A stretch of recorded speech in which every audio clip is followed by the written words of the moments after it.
Very good morning and welcome to the sports segment on the Weekend Show. My name is Abraham Yusuf and I will bring you to you all the happenings across the world of sport. And on today's episode, we'll be talking about the NBA Finals and the Super Eagles match which took place yesterday. The NBA Finals kicked off on the 6th of June with the Boston Celtics taking on the Dallas Mavericks. It was an interesting game with the Boston Celtics proving to be the better team all through the fourth quarter, winning 107 to 89. This was the first time in the history of the NBA Finals that the first quarter is ending with a point difference of 17. Luka Doncic of the Dallas Mavericks was the standout performer of the Mavericks, and he had the overall highest points in the game. For the Celtics, Jaylen Brown and Porzingis put on an amazing game. We wait to see if the Mavericks will come back in Game 2 or will the Celtics have another win.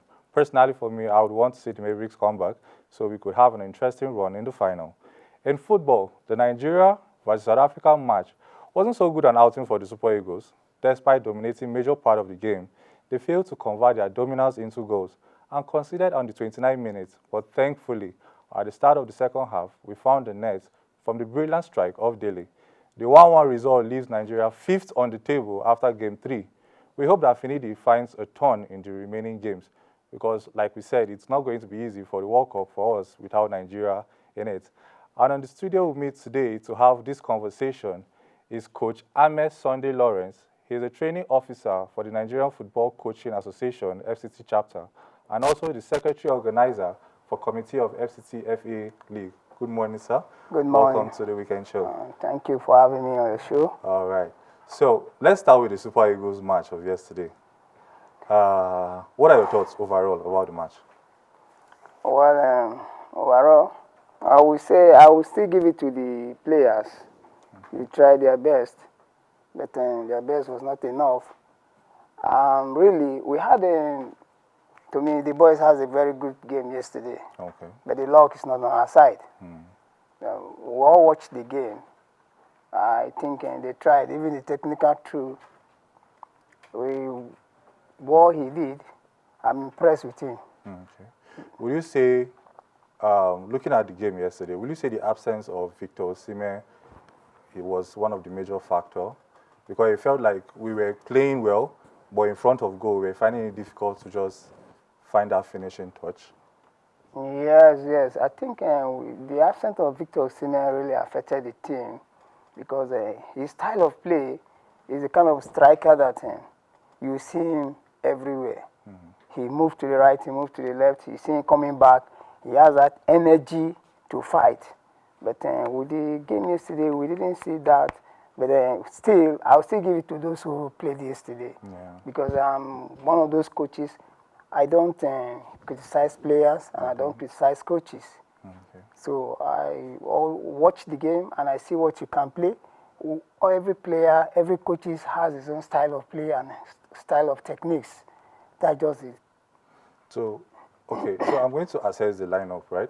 We had Boniface on the bench, right? We had Chukwueze on the bench. I could say, okay, maybe for Chukwueze, because of match fitness, that's why he wasn't in the starting lineup. But Boniface is a pure striker. He has had a good season, despite the fact that he's not a regular starter in Leverkusen, right? But he has had a decent season. But throughout the game, okay, some call him an impact super sub. When you need goal, that's when you look for Boniface. But surprisingly, he was not even in the match throughout. As a coach, what are your thoughts on that? Well, me as a coach, I will see, like I said, the coach know why he didn't use Boniface. Okay. You see, it's just something like some years ago when Brazil were to go to, was it 2002 World Cup, and the coach decided not to go with Romano. He was a very good player then. And even when people were crying, he said he has his own game plan. And even when the president of the intervened, he said, no, if you want me to win the World Cup, allow me to do what I want to do. And I feel Finidi George know best why he did not feel Boniface in that match. So he's one in charge. So I cannot begin to tell him that Boniface is good, Boniface. Because I was not the one training them. He's the one training them. So he knows better why he did not use Boniface. So look, maybe later he may have his other game plan for him. We don't know. But for you, you say, I would have wanted him to come on the game. If you watch during the Nations Cup, was it Luke? No, not Luke Moore. Terry Murphy. He didn't start. But anytime they bring him in, he make changes. And then people say, why are they not using Terry Murphy? Why are they using Terry Murphy? So for Boniface, the coach know why. Not that he didn't like him. He must have his own game plan. All we just need is to be patient with him. Now we are fifth on the table. Game 3, we are fifth on the table. Yes. What are our chances? Because I think it's only the top and then the playoffs for the team on the second. But now we are fifth and we have played 3 games. What are our chances? Well, you see, Nigerians, we like calculations. But I'm not that type of a coach. But I still have the hope and believe that the boys will do better. If you follow Nigeria game now, especially the Super Eagles, we are not always good now when we are playing at home. I don't know if you observe it. We are not good when we are playing at home. I don't know.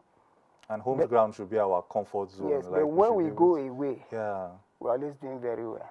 And that is where I lie my confidence. Our remaining games are away. Yes. And if you watch most of our games, it's going to be away. And I'm very sure that with that, I have the belief that we'll still make it. We'll still make it to the World Cup? Yes. Okay.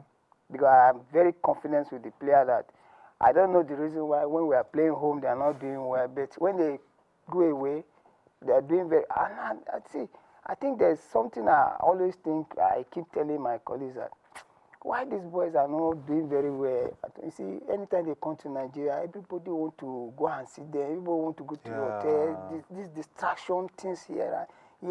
I think maybe it's really affected them. But when they travel, when nobody is distracting them, they are comfortable, they are relaxed.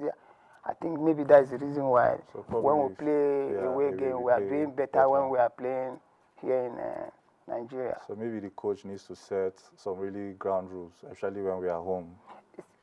It's like you don't even know that. No matter the rules the coach said, just go to the hotel and see. You will see people hanging here and here. They want to...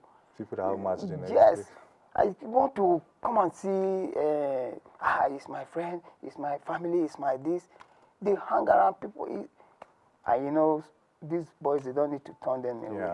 So it's really affecting them. All right, so let's come down to our grassroots football. Yes. So you're one of the coaches in Abuja. How does this work with the NFF? Like, is there like a coaching education for training new coaches who want to, go in that line, or how does it work? Well, you see, we in the FCT, Football Coaches Association, we have a good relationship with our FCT FA. Okay. And because of that, even the FA chairman has been giving us a lot of support. Financially, he has been there supporting us. So because of that, with the FA secretary, he has been doing very well for the coaches. And because of that, we've taken that as a priority that we should always organize coaching education, which we started about 2 years ago in FCT. We bring some resource persons, we bring some FIFA instructors. We'll be having program for coaches. We invited lecturers from NIS. They'll be coming. The last one we just did was in March, where we have about 125 coaches. Oh, wow. Yes. And we have resource persons like Coaching Das, veteran lecturers in NIS, and Dr. Robinson from the NFF. He was there to take us on psychology. We have Coach Bala Nikiu. Then we have our own able secretary, Coach Aruna Ilerika. They were one of the resource persons. We engage in different things. Sometimes we even brought Dr. Lawrence something. He came to give us about health. We need all those things as coaches. As coaches. So our program here in FCT is that we had a program that for in four quarters. That is, we'll have coaching education 3 times in a year.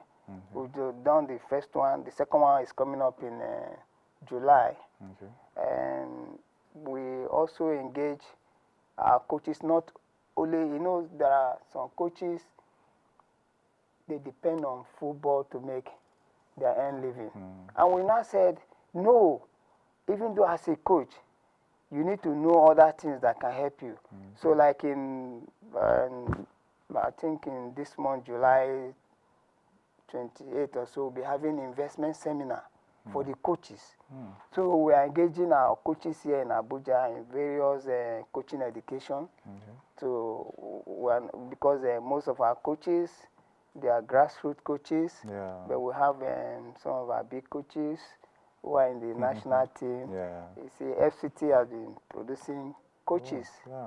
We have 3 of them in the under-17, the chief coach, the assistant, they are our members. Wow. So I want us to also talk about identifying talents. Yes. Because I know in this country we have so many talents, especially in the football space. We have a whole lot. But it feels like, I don't know, making it into the under-17, the Super Eagle, it just feels like you must have some certain level of international recognition. I might be wrong, I just feel so, because if you look at the squad, most of them have positions in various clubs. But we have talents here that play for our local football league. Yes, you see, like, first, the major problem we have, when I talk about FCTs, you see, we always have a problem of facilities to develop these players. You need to come to Area 3 and see. You will see about 5 to 6 clubs sharing a field. Sharing one pitch. 5 to 6 clubs. Because lack of facilities. How do we develop these players? True. When we don't have facilities. If we have facilities, the job will be easy. But because of lack of facilities, it's a problem. We have talents here in Nigeria, in FCT. We have talents. Boys who are ready to play, coaches who are eager to train these players. But the problem we are facing is facilities to train these players. There is no support to support these players. So it's really giving us tough time. If not, in here, we have good players. Like we in the FCT coaches, we are not relating. We will be trying to get people who partner us so that we can help these young players develop their talent. So we're able to get about 2 groups, don't to mention them. We are still discussing with them. They have agreed to see how we can organize under 15, under 13 in all the 6 area council. They are prepared to sponsor. And that will be done during the holiday period, they are in school. So these are part of the things we want to do on how we can develop talent. The NFF came up, we had a program last year which the president said all academies should be registered and that they will start a zonal competition. You start from the state to the zone, then to the national level. And all must be affiliated to the FA so that we can start developing these players. Then we can discover talents that will now be coming to the under-17, then to the under-20. And they said, like the president said, any academy that is not registered will not be recognized. All right, so I know we have a lot to talk about, but because of our time, so I was hoping that the NFF and other bodies involved would look into these matters, and because we really want to see our boys make it in that football space. And we're hoping that the Super Eagles will have a turn in the remaining matches, because, man, that World Cup will not be sweet for us without Nigeria in it, definitely. All right, so thank you very much for coming on the show. Thank you for sharing having your me. thoughts. Okay. All right, so that's the Much We Can Take. My name is Abraham Yusuf. Stay tuned. We have more coming up for you on The Weekend Show.